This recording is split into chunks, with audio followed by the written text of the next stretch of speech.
Good morning, good afternoon, or good evening, depending on wherever in the world you are. Welcome everybody to this second session where we will have Dr. Professor Kenneth Pennington and Flavio Silvestrini. Just reminding the speakers that you have 30 minutes. Let's try to keep the time as much as possible so that we don't go into further delay. I will begin by presenting, although not much necessary, but by presenting Dr. Kenneth Pennington, who's Emeritus Kelly Quinn Professor of Ecclesiastical and Legal History at the Catholic University of America. He's also the editor of the Bulletin of Medieval Law and the collection Studies in Medieval and Early Modern Canon Law. His research has been particularly concerned to illustrate how norms created by medieval jus commune shaped medieval institutions, thought, and society.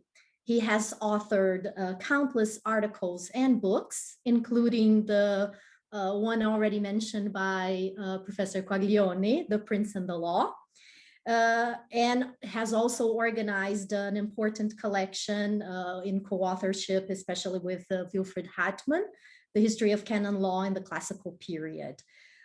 His talk today has a slightly different title from what was originally announced, and it is called The Jurisprudence of a Justifiable Defense and the Right to Bear Arms.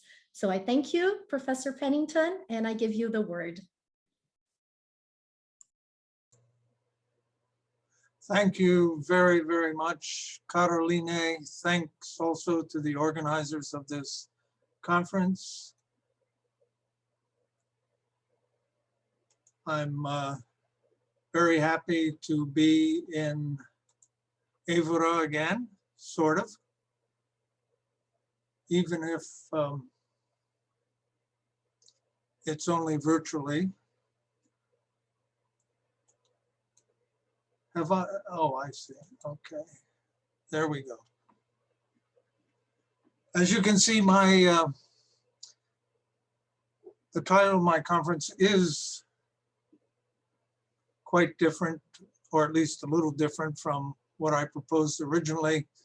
But living in the land of guns and violence and resistance, I think it would be interesting to just walk down the path of jurisprudence to look at what is a justifiable defense, what is justifiable resistance to any form of violence, and in particular, as you probably all know, here in the USA, we treasure our guns.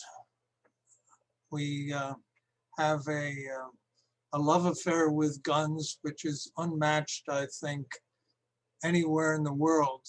I can only think of perhaps, I don't know, Switzerland as being a country which has more guns or as many guns per person as the United States. And so my question is today, what right do we have to carry these dangerous weapons?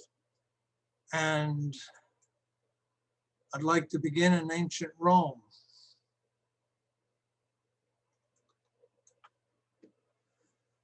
There's a very interesting text in Justinian's Codex.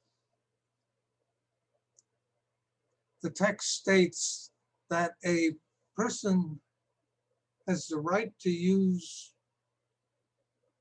force if it is moderamen incupatate tutelae.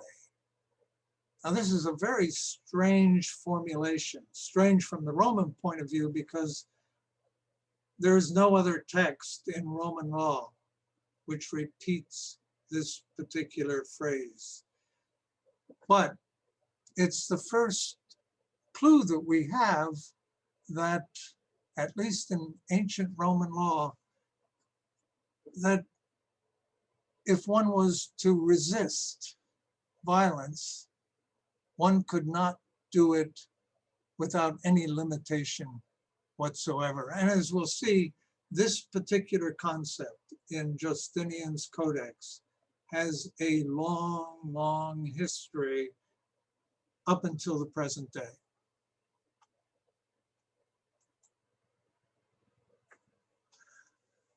So what is a justifiable defense? There probably is no human right that is more universal than the right of self-defense. It is ingrained in every legal system. It is ingrained in every human being. When the Romans used that phrase, moderamen inculpate tutelae, what did they mean? They certainly had the sense of self-defense.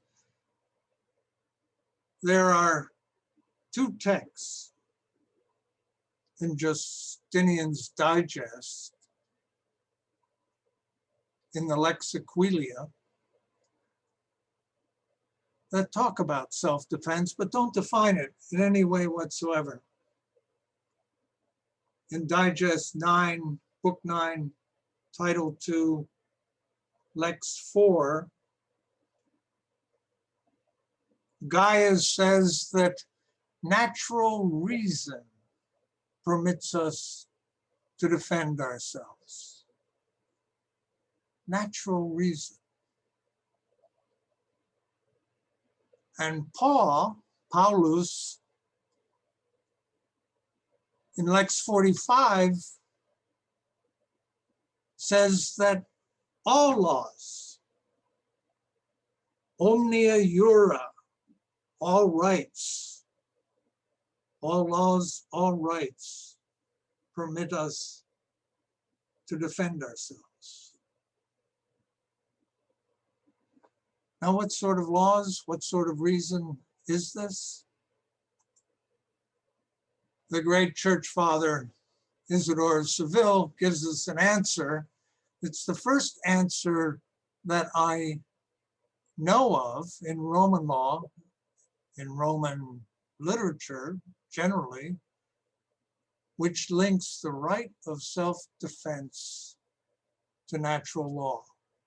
In his very famous text, The Natural Law, which eventually gets incorporated in Gratian's Decretum, and then lives on in Gratian's Decretum until it was ceased to be taught in Rome in 1917. Isidore of Seville makes the point that a person's right to self-defense is a right that is linked to natural law. Not just all laws, not just all rights, not just to reason, but to natural law.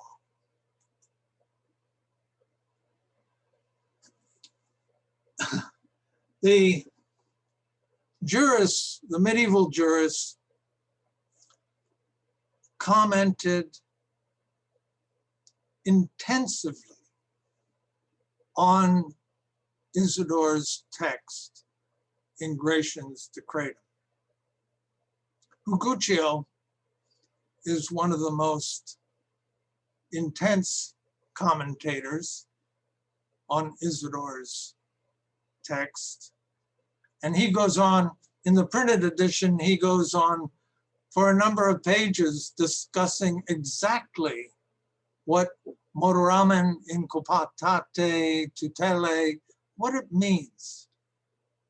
And essentially, I'm not going to read these texts to you, but I'm just going to sum up what Gual and the other jurists, not just Gual, but the other jurists who commented on these texts, what their conclusions were.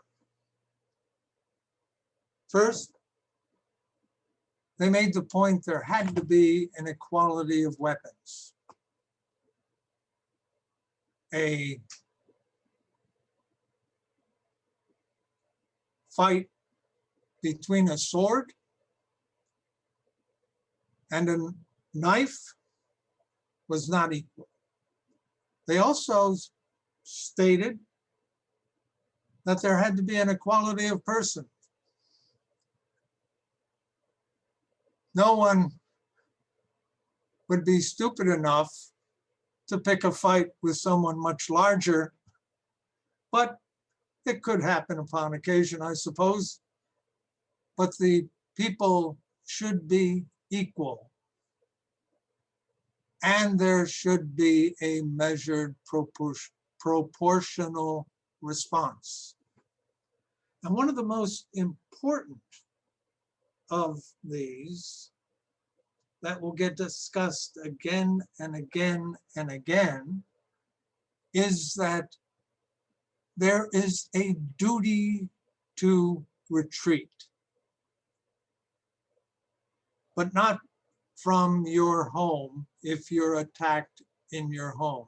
There's a duty to retreat from danger if it is impossible to retreat. And killing must be the very last resort. And finally, another important point that the jurists made was that there should be an immediate, instantaneous response, no delay. In other words, if someone retreats because the situation is not advantageous, but then seeks revenge hours or days later, that is not legal. That is not lawful. There cannot be any intervallum in a response to an attack. And then finally, something that we've seen, if any of you follow the American news, the final point that the jurist made was you never attack a retreating attacker. You never attack someone who is retreating. And again, if you have been reading in American newspapers, or if you've been watching American television, you know that there have been several men killed while trying to get away from police officers who were trying to retain them.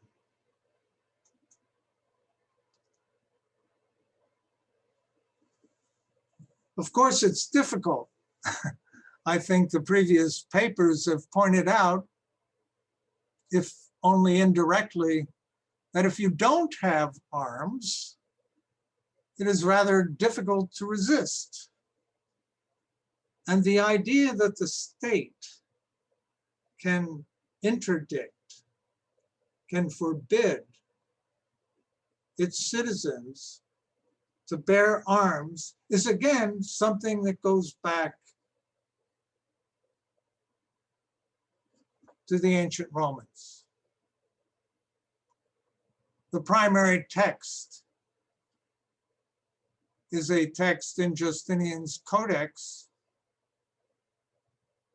The emperors Valentinianus and Valens state succinctly, no one shall, without our knowledge, consent and bear any kind of arms. Now, we don't think of the Middle Ages as preventing the bearing of arms, but in fact, the medieval jurists and medieval legislators picked up this idea, this Roman idea, and incorporated it into their own legislation. There are two texts in the Lombarda, two texts by Pepinius and Lotarius, both of which state that no one may bear arms, a sword or a lance. So the idea that the state can prevent people, its citizens, from bearing arms stretches all the way back to antiquity. And of course, as I just said before, a citizenry that cannot bear arms is a citizenry that is going to have great difficulty resisting the state, resisting the government, and also inflicting violence on their fellow citizens.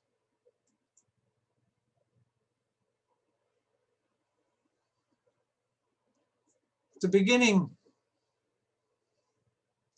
of the Jus Commune, that period when law was taught, first at the University of Bologna, and then eventually all over Europe, there was a text from the Council of Poitiers in 1079, which banned clerics and the clergy from carrying arms. And this is where the jurisprudence gets interesting. Again, you have a principle. The clergy cannot bear arms. However, the jurists immediately understood that there are exceptions. Not only are there exceptions, but there have to be exceptions. And so two important jurists in the 13th century, Bernardus Parmensis, who was the author of the Glossa Ordinaria on Gregory IX's decretals, states clerics should not bear arms without a just reason. And you may understand that if they travel through dangerous territories, they may bear arms. And the great jurist Hostiensis, a short time later,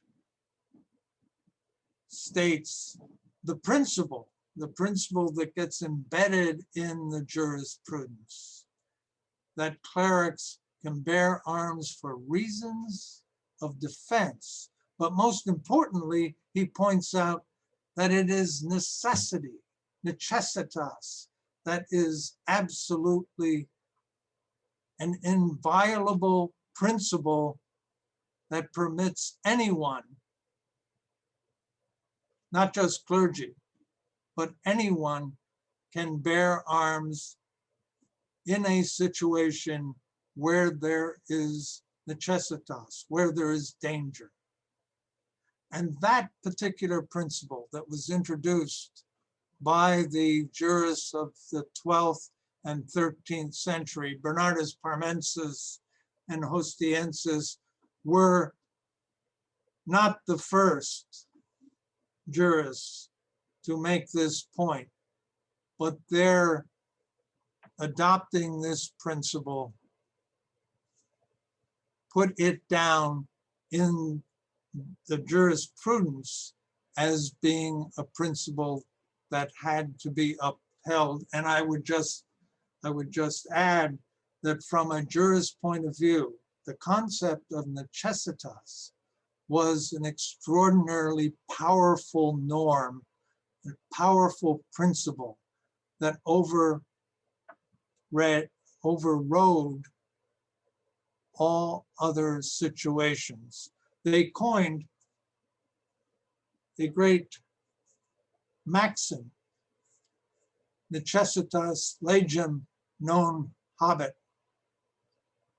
In other words, necessity trumps, forgive me for using that word, necessity can trump all law. And that is a principle which was a very, very powerful principle and part of the jus commune. Very soon, moderamen inculpatate tutelae gets incorporated into the law of war. So it's not just a personal issue, but it is a more general issue. I'm not going to go into great detail about how the principle gets incorporated into the jurisprudence de bello, but I will just point out one short quote from the great jurist who studied law, Johannes de Legnano, makes the point that how is it permissible to wage war? One had to do it through moderamen inculpatate tutelae.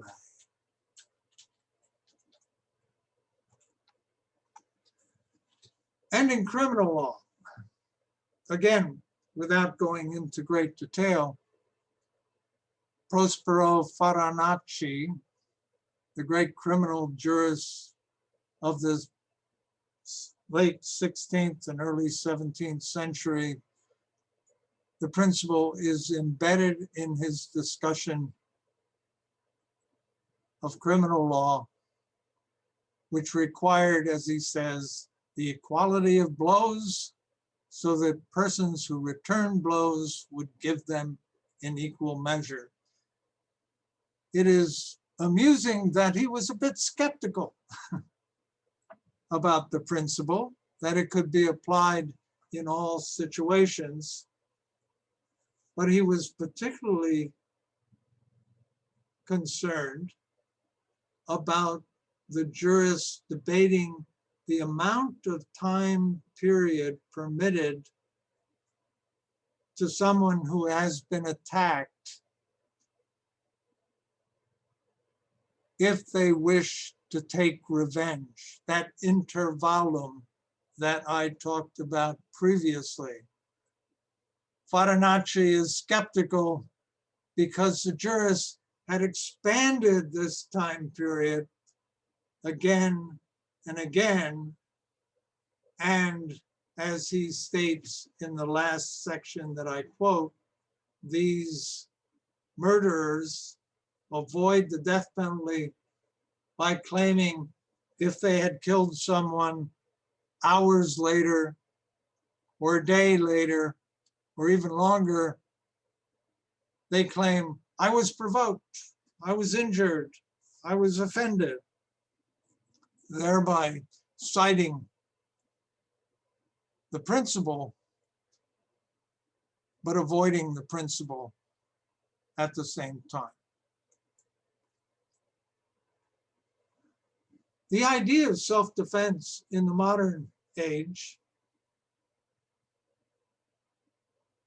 has taken a turn that I would describe as a turn to return to a pure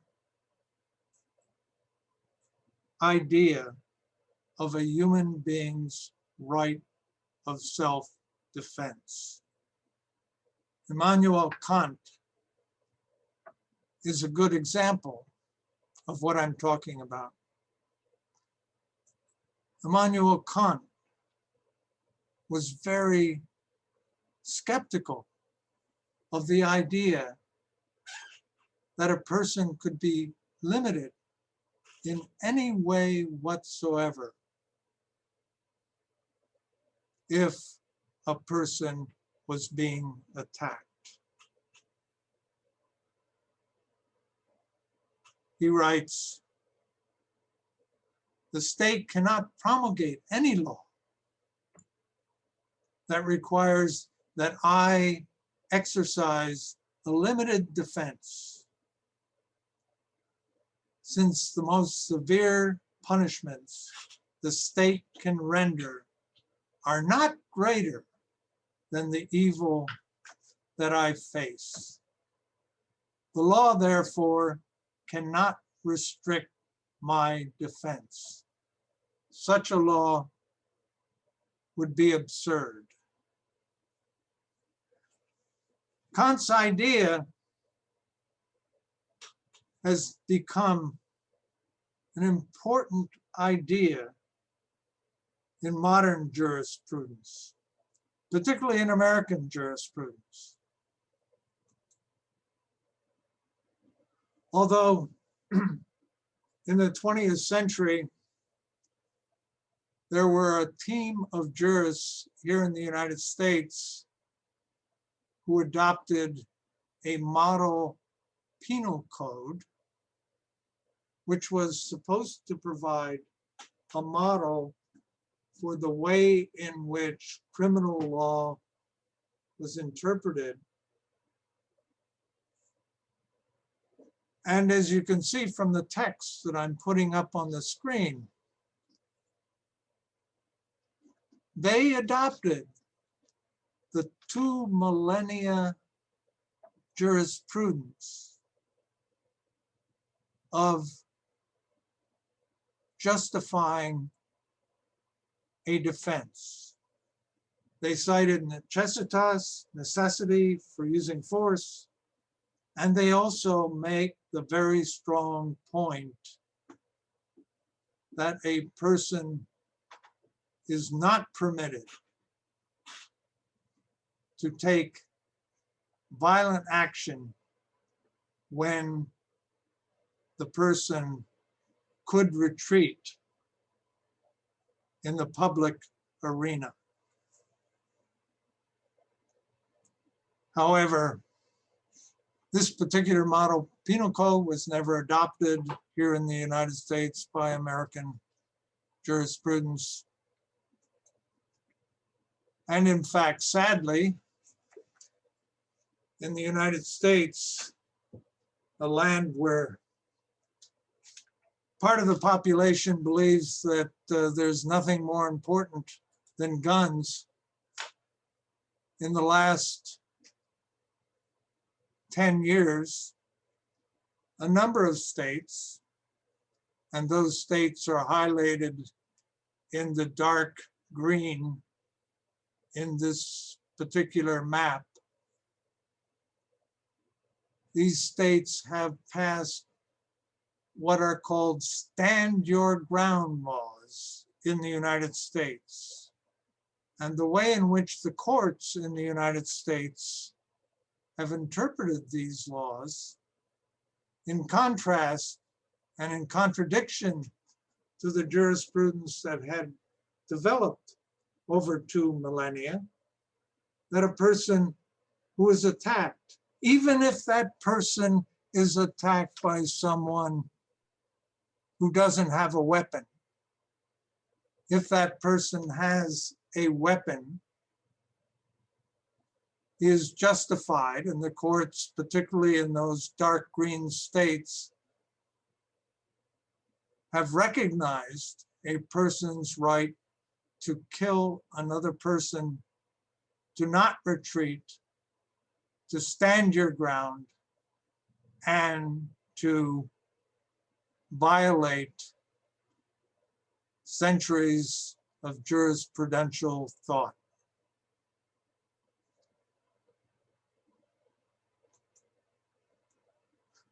With that, Carolina, I am finished.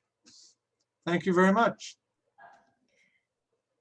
Thank you so much, Professor Pennington. Well, now I will hand over and present our second speaker, who is Dr. Flavio Silvestrini. Is he here? I cannot see him. Ah, there he is. Dr. Flavio Silvestrini is a professor in the political science department at the Università degli Studi Roma 3. His main areas of research include the study of Italian political thought in the 1200s and 1300s, with an emphasis on the political aspects of Dante, the Florentine constitutional context in the period, and parliamentary government in Frederick III of Aragon's reign in Sicily. He has published numerous articles and books, among which Jugum Libertatis Dante e la lettura politica del libero arbitrio. Today, he will be presenting a talk entitled Caput and Membra, the Institutional Contract in Sicily under Frederick III of Aragon. Thank you, Professor Silvestrini, and I hand over to you. Thank you, Professor. Let me first of all say thanks to Rogerio Tostes and all the others kind organizers of this very, very interesting meeting. As you see, I share with you a brief presentation to easily present my text. The intertwine between the parliament and the crown in Sicily under Frederick III of Aragon became increasingly a political and juridical covenant. The whole path can be reconstructed by placing as fixed point 4 stages of political institutions in late medieval Sicily: the Constitution of 1296, the Treaty of Peace of Caltabellotta, 1302, the Treaty of Alliance with Henry VII, the Emperor, 1312, the acknowledgement of Peter of Aragon from the Sicilian Parliament as new king, 1321. Through these steps, we can clarify 3 key elements to the layout of the new Sicilian state: independence from other kingdoms, also from the complex system of realms under the crown of Aragon, inheritance of the crown of Sicily, and in background, but with no less importance, the vital role of parliament. The institutional foundations of the Sicilian kingdom of Frederick III had been thrown at the end of the 1295. On December 11, Parliament summoned in the Cathedral of Palermo, breaking the peace agreements drawn up in June by James II, hailed Frederick, the younger brother of the King of Aragon, and until that moment his lieutenant on site, Lord of the Island. The creation, by the parliamentary initiative, of a monarch expression of the political will of Sicilians was accomplished at the beginning of 1296. In January, Frederick was elected king. In March, during a solemn ceremony celebrating the Cathedral of Palermo, finally was able to receive the crown, formerly belonged to the Stauffens. The new king took the name of Federicus Tertius, with a clear reference to the unforgotten Swabian progenitor, and acknowledging a legend so popular in Sicily on the next advent of the new Frederick. In addition, he chose the title already held by James II of Rex Siciliae, Ducatus Apuliae, ac Principatus Caput, evoking the past Norman regnum considered still undivided. At the same time, the newly elected king publicly acknowledged in specific constitutiones regales powers and functions of the parliament. It was settled between the monarch and the representative, according to Francesco Renta, a constitutional pact. On behalf of the successor too, Frederick undertook to defend Sicily from all enemies, to stay on the island, rejecting an exchange of ground of another kingdom, and not to subscribe Tractatum Concordiae Guerre vel Pacis cum Papa, aut Ecclesiae Romanae Prelato, aut ostibus et impugnatoribus nostris, absque consensu expressu et aperta scientia siculorum. On the one hand, in a prominent position was situated the political will of the Sicilian, derived through parliamentary deliberations, that their king would have to follow. On the other, the Pope and the Church hierarchy, which claimed significant feudal rights on the island, were matched to the wide range of powers, much more in concrete adverse to the creation of the status Sicilian. The immediate consequence of these acts was the excommunication blasted out by Pope Boniface against the Sicilians and their king. Following the progressive pact begun under its predecessors, the Aragonese undertook to protect privilegia libertates immunitates consuetudines constitutiones ordinationes et leges granted to the Sicilians since Frederick of Swabia until James of Aragon, explicitly excluding the Angevin interventions from the law corpus of the new state. The third chapter of Constitutions, Cordi Nobis, stated at the role and powers of the Assembly, began with the assurance that every year on All Saints' Day was to be celebrated Generalem Curiam. Parliament would have included comites, barones, et universitatum quarulibet syndicos. They would gather together to sovereign. Ordinary, the day fixed by law, and in extraordinary session, summoned to tackle emergency situations of the sovereign of the island, and omnium specialiter siculorum. In this very relevant text passage, it's clear who, in the aims of the new legislation, should be protected by parliamentary regiment of the Sicilian kingdom. It was an expression of the Sicilian people, whose interests were protected by the Assembly, representing the political identity of the island. In the third constitution was fixed, moreover, an explicit limit on the administrative power of the crown.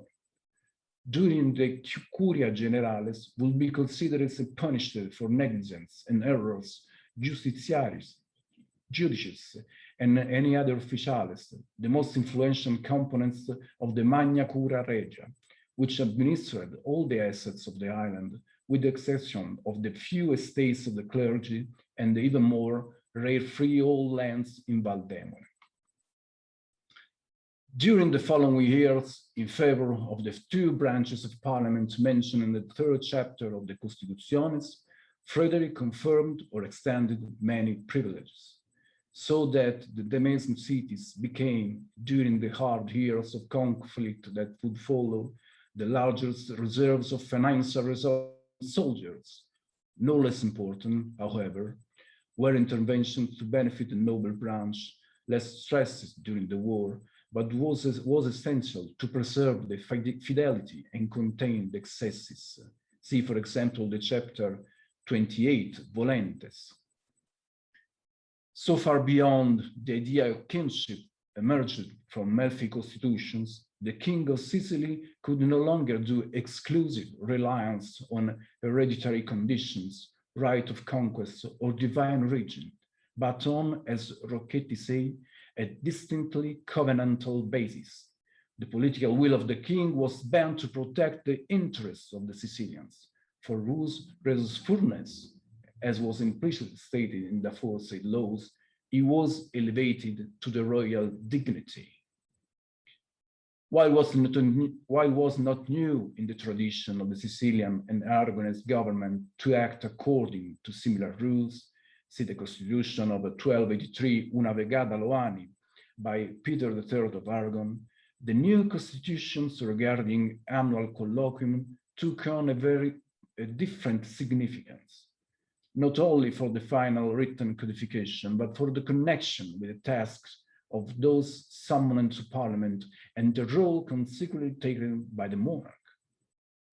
In the colloquia, where the assembly held on prerogatives on matters of finance, jurisdictions, and legislation, although retaining a significant role, the monarch operated as a constitutionally limited sovereign.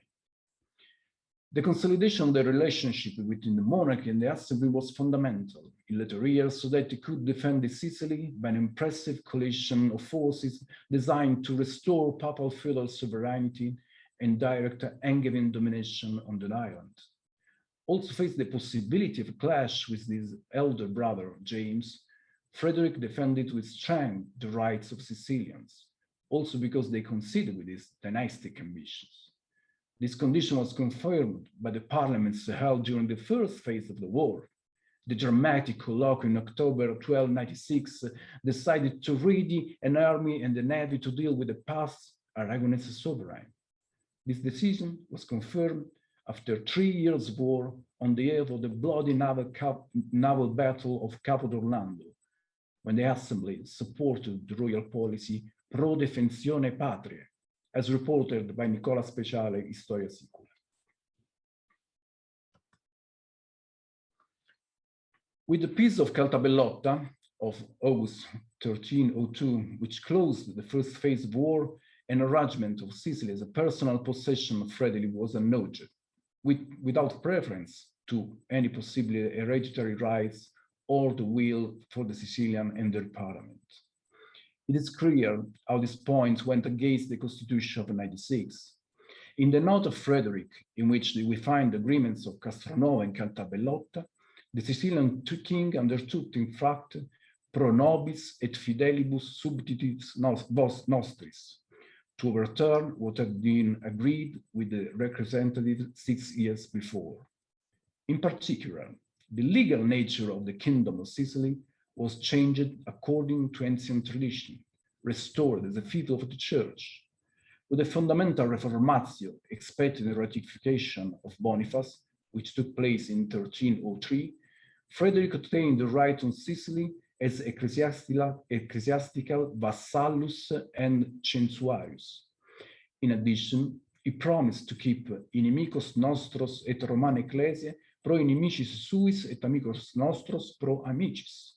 A clear dissonance, therefore, on the issue that in the Constitution 96 had become a matter reserved to Assembly. It is difficult, on the basis of existing sources, to assess whether the treaty was debated in the parliamentary session and how many of those agreements were actually made known to the Sicilians. If the sources do not refer to colloquia summoned for ratification, in the Antique Legis that Frederick addressed to Palermitans in August, the king made known the peace agreements by stating that habemus insulam Siciliae et rex Siciliae remanemus. Was really skillful the omission of the fact that Sicily had been granted to Frederick a lifetime possession, and after his death it would be back in the hands of the Angevins. On the basis of prudent omissions or a non-well-informed consensus, the collaboration between king and the Assembly was not affected by which was stated in Caltabellotta. The useful cooperation continued between a king actively involved in the drafting of the innovative legislation, which aimed to recognize the administration of the island, and an Assembly that neither ever denied him its support.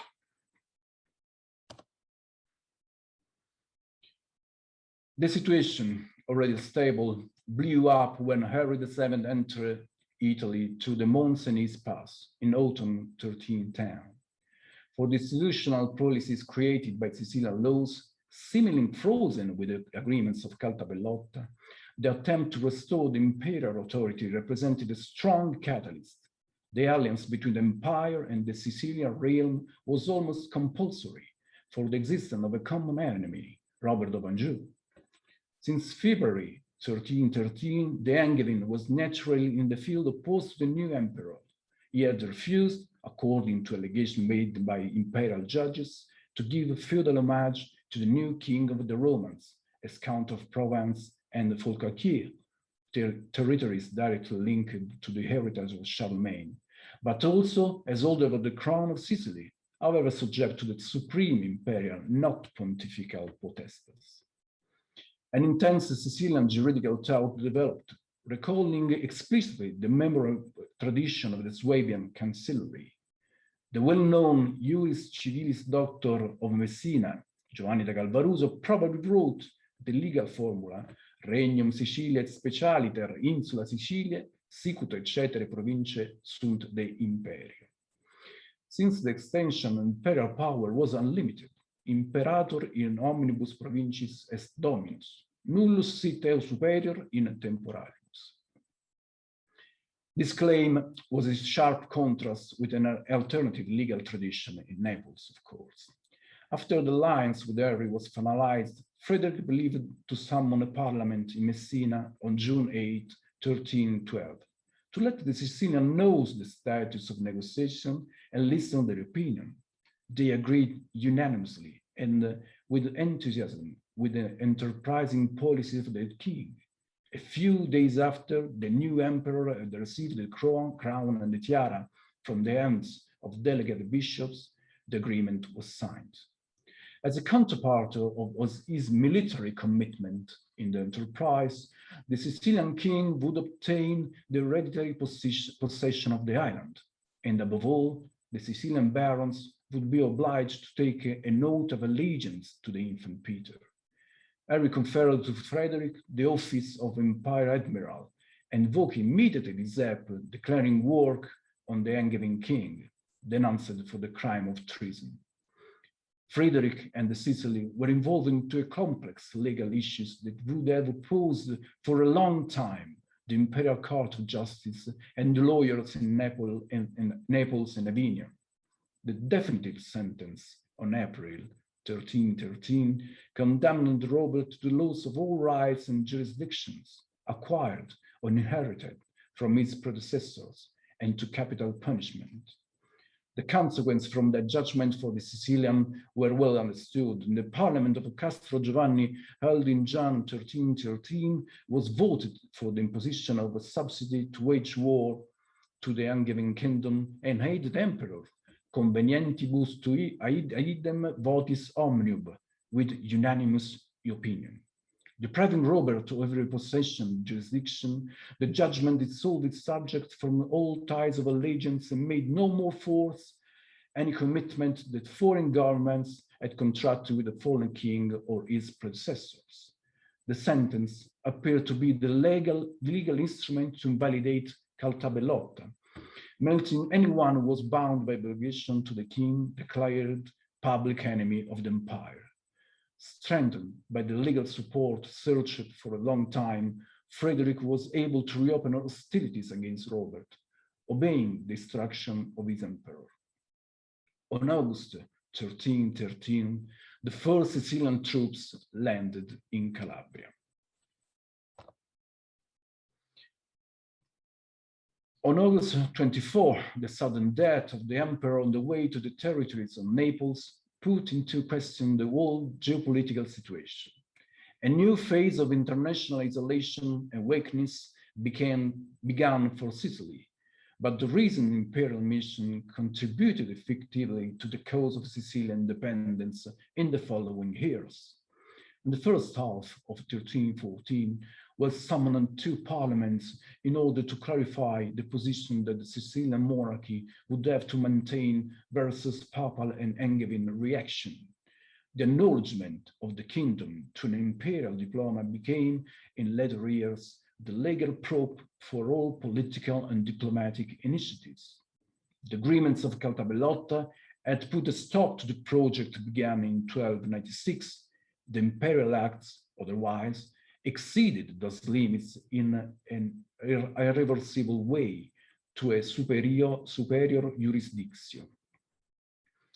The assembly was not only summoned to support the choices of the king, but not infrequently it forced and anticipated them. In a document probably during the intense parliamentary work of Heraclea, January 6, 1314, the Highlanders were to demand once again not to give in any point to the Angevin request. The Sicilian claiming that their king invading Calabria had not gone outrage to the rights of the church, nor to those of Robert. On the side of the Sicilians, there was a higher law, that of the empire. From this document, it is clear that in addition, the imperial admiral was demanded to move hostilities against a rebel king, yet deprived of all authority. But Frederick was limited in its political action to a binding mandate received from the parliament that even forced his hand in the direction of an open conflict with Robert of Anjou. James of Aragon tried very hard to settle disputes up through diplomatic channels, including a direct interest in Sardinia, insisting on the need to return to the status quo before the coming of the emperor. In April 1314, his envoy, Giovanni Burgundi, landed in Sicily with a peace proposal laying large compensation for Frederick, and the final outcome to cede the island to the Angevins. The parliament, summoned in Messina for the end of May, unanimously rejected the project, considered worse than captivity of Israelites in Egypt, jugum insupportabile servitudis. It was in this occasion, far beyond the scope of the colloquium and the intentions of the sovereign, that the representatives of the Sicilians juraverunt et homagium fecerunt Dom Petro figlio Domini Regis Friderici, decoronando et habendo dictum Dom Petrum in regem Sicilia, so that, as Federico explained to his brother, after his death, dominium et regimen would be transferred to the heir. The representative gave a result of one of the key points agreed with the emperor in 1312, invoking the pact of mutual recognition with which Frederick had been enthroned in 1296. The Sicilian declared that if he had succumbed to the peace proposal of James, rather than returning under the Angevin scepter, would seek friendship with the Saracens. They remembered to the ruler where his legitimation came from, an assembly who had not hesitated to direct the ouster of Angevins, seeking an alliance with Peter III of Aragon, and with weaker rights had disregarded the arrangement accepted by the King James II, calling motu proprio on the throne his younger brother. After months of war, when the Angevin troops invaded a large part of Sicily, in the parliament convened in Mazzara, March 24, 1318, Frederick communicated to representatives the will to go to Avignon before Pope John to discuss another peace project. Know that all exhausted by the conflict, the Sicilians prevented their king to leave the island. At the papal court, he would have to send 2 ambassadors, who, most of the peace, would have to legally defend the Sicilian reason. The will of the parliaments followed and confirmed the imperial one, so that the role of the king of Sicily was measured by 2 sources of law, of which he founded his own legitimacy. Through an evocative organicistic metaphor, the new state was represented as a body inseparably composed of a Caput, the king, and its membra, the Sicilian people represented in parliament, and no one could survive without the other, so that the Sicilians asked the king not to leave the island to confer in person with the pontiff. In subsequent parliaments of Syracuse and Palermo, the pact started 25 years before was finally accomplished. At the end of 1320, comites, barones, et milites voted to proceed with the coronation of the son of Frederick III. The same formula was used by the representative of the cities. During the Easter Sunday of 1321, Peter II was crowned King of Sicily, a title shared with his father until the death of this one, 1337. During the ceremony, the assembly renewed the oath of allegiance to the new sovereign, while the heir to the crown of Sicily acknowledged to the representatives the power by which his authority came and his prerogatives were limited. The constitutional monarchy of Sicily, established by the end of the previous century for the audacious initiative of the parliament, seemed finally to have reached, with integration of the criterion of heredity, a confirmation of its survival over the time. Thank you for attention.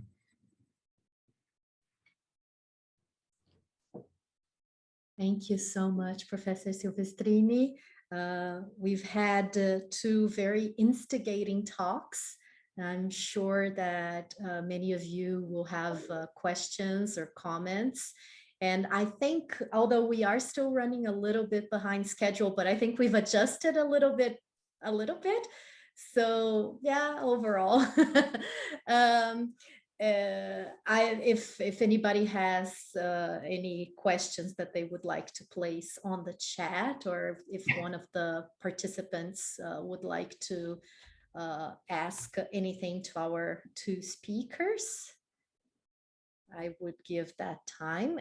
Meanwhile, if you are still considering and thinking, I will exert my right as a moderator to ask Professor Pennington something very, actually very more in the lines of a curiosity regarding this penal code in the United States that you mentioned was never adopted.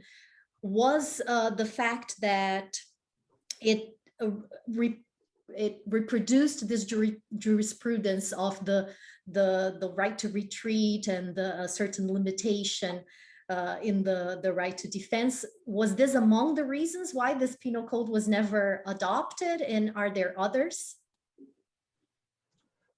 That's difficult to say. American common law is complicated by the fact that many jurists and judges in American common law are very skeptical of outside influence. They term it American exceptionalism, which just means essentially that American jurists are woefully ignorant of European law and European jurisprudence. Regrettably. And so it's difficult to say. What I showed you was just a very small part of the model penal code. And there are many, many, many other parts to it. And even though the model penal code, the three professors that I showed you on the screen were very important jurists in the United States in the 20th century. In spite of their support, there just simply wasn't a movement to adopt such a universal declaration of what is right and what is wrong in the American Penal Code.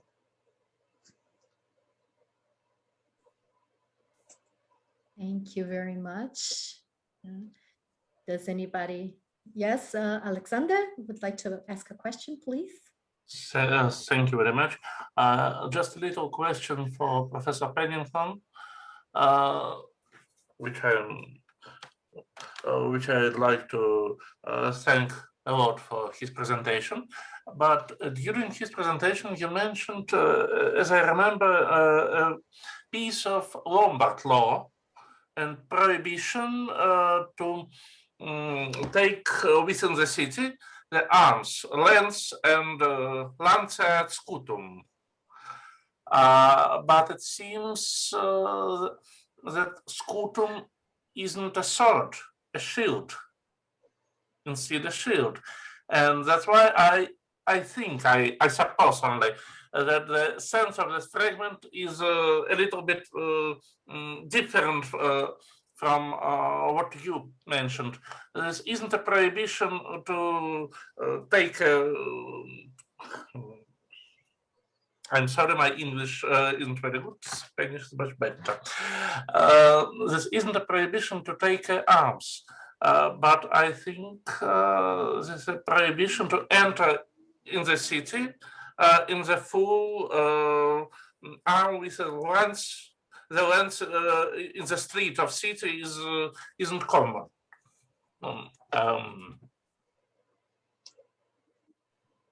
Alexander, I bow to your,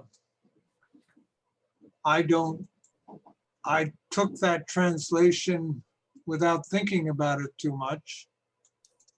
I took that translation from, do you see the screen? Uh-huh. Yeah, I took that translation from a translation of Lombard law, and I didn't think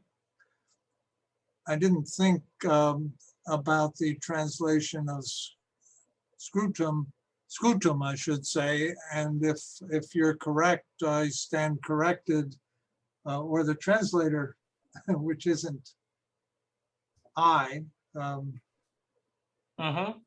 So I can only say that the language, the Latin in the Lombard code and in the other Germanic codes, as you probably know, are difficult. Sometimes it's very difficult to figure out exactly what the authors are attempting to say. But that's my only comment. And by the way, Alexander, it's too bad we're not in Sicily carousing around as we have done before. Yes, that is so. Thanks at all. Thank you. Does anybody else have questions or comments? I'm looking here at the chat. Carol. Yes, Rogério? Carolina, sorry. I have a quick question to Professor Pennington. It's kind of a insight because all this persistence on regulation of carrying arms in different moments, in different conditions, more than implies some continuity of transmission of this textual tradition. It could imply some rearrangement of historical conditions for control the public power when, or to in order to manage to limit this individual freedom for resist to anyway to express in any order individual right to resist, or in other words, it could mean some persistence in the way to control the public violence, the Gewalt, the entire conception of this power. I don't know if I made myself clear.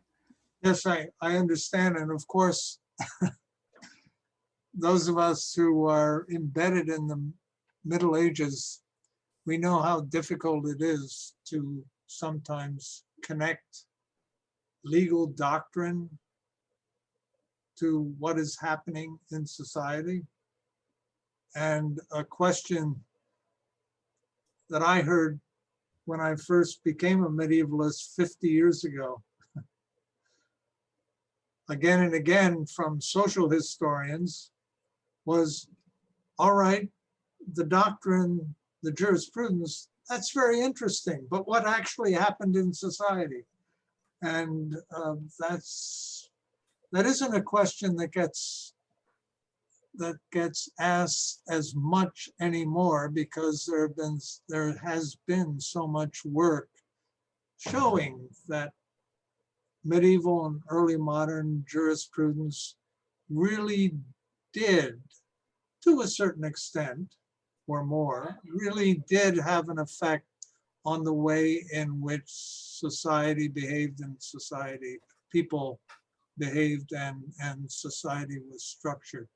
But I mean, those of us who study the Middle Ages were painfully aware of what we do not know, Rogério.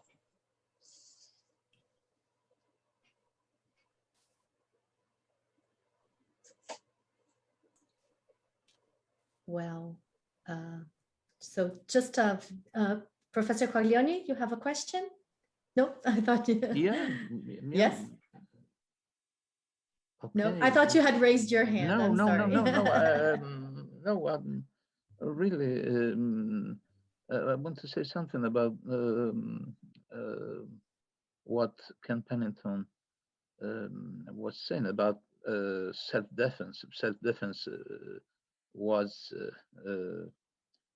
as important at Justinian's times or at Gratian's times as it is at our times. Recently, Italian legislation changed and changed in favor of those who exceed one of the two conditions for the legitimate self-defense proportion. I think that medieval jurisprudence and medieval legislation was less favorable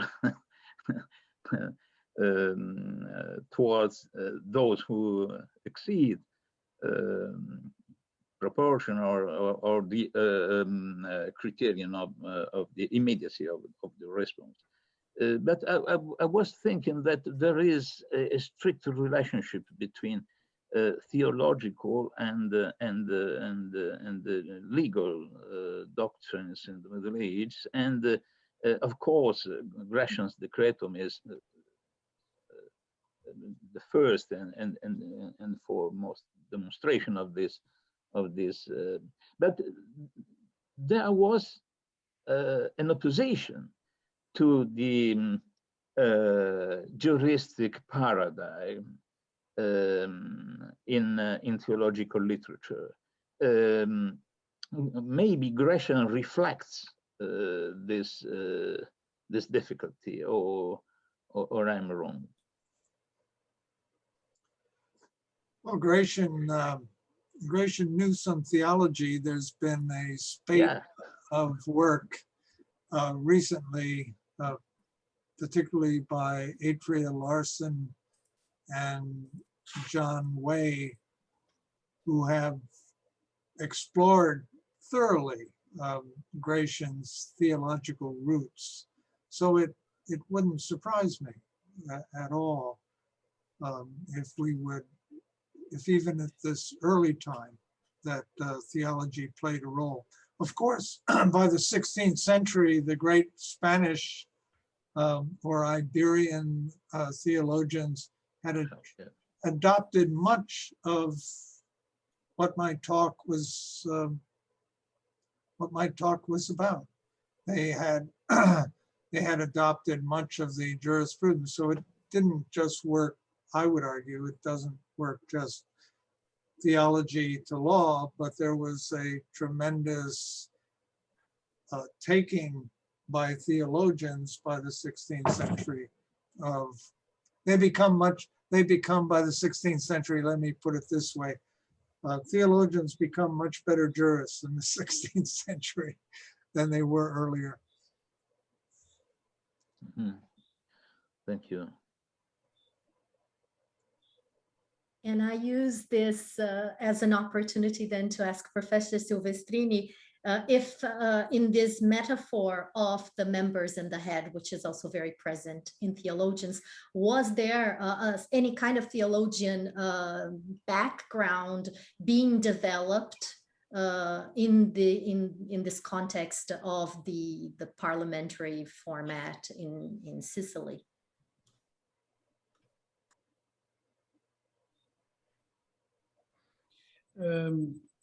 Absolutely, in the sources, it doesn't appear. It seems at all a lag process of two power that want to constitute an autonomous state in the inside the great war for domination of the Mediterranean geopolitical space. It looks like more than to an Aristotelic metaphor, more than this. Consider that in Sicily there was a great part of the spiritual Franciscanism refugee, but they are not truly involved in the decision of the parliament. The very great novelty of this kind of parliament, respect of the other medieval parliament, was the capital role of the cities, of the bourgeois. That in Sicily, where we have a population, about 1/3 of the population was from the cities.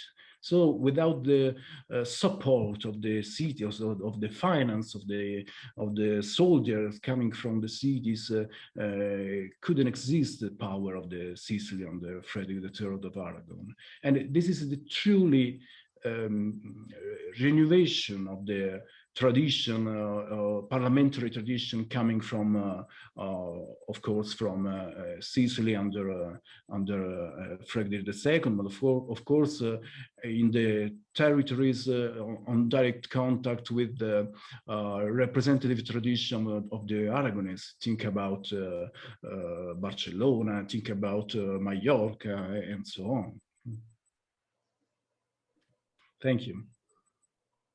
Thank you very much. I think we're running a little bit out of time. I'm so sorry. We had another question here in the chat, but maybe we can, as we have done with the first session, maybe at the end we can return to some of the issues as the presentations start to overlap and frequently touch upon topics that I think we'll be able to maybe better understand as a whole towards the end of our day.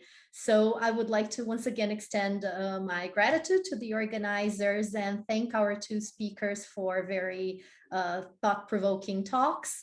And I will hand over to Rogério, who will now transmit to the third session. Thank you. Thank you.